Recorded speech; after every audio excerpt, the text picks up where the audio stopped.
Okay, welcome everybody to a class on parallel structure. Parallel structure is how you improve your level of English, yeah? If a native asks me, how can I improve my English? And they're a native, so they don't make many mistakes, although they do make some, of course. I always say the same thing. Parallel structure is how you improve your English. And I'm going to be making another course called Master English Language, which will go into great detail on topics like parallel structure and rhetoric. But I wanted to put it in this course on grammar because a lot of learners of English as a foreign language ask me, how can I improve my English? And again, I say the same thing to them as I do to the natives. Parallel structure is how you improve your use of language. And learning about this will help you speak and write better in your native language as well as in English.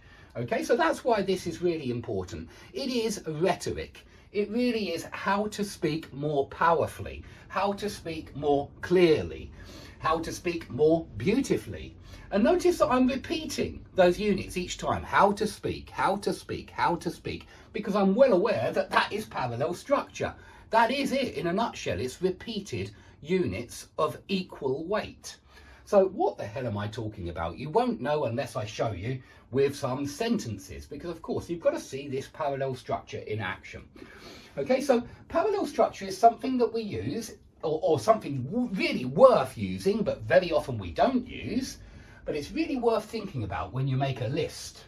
Now, anytime you speak any language, you use lists. Yeah, you often have two things in the list and not just one. And it might not be, please remember that it's not just lists of nouns, which are lists. Yeah, of course, the easiest list is a list of nouns. I bought apples, pears and bananas. But you can have lists of verb phrases. You can have lists of prepositional phrases. You can have lists of relative clauses. You can have lists of adverbial clauses. You can have lists of anything, guys, absolutely anything. And the more varied your lists are, as in not just lists of nouns, but lists of lots of different types of phrase and clause, the more beautiful your language becomes.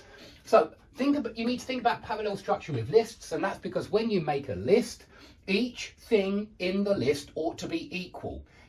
We say you can't compare apples and oranges, and the idea is that you can only compare like with like. You can't compare a noun with an adjective because one is a thing and one's a description of a thing. So you can't do that, guys. You've got to compare like with like. So you've got to think about parallel structure in lists, and lists usually have a fanboys word, which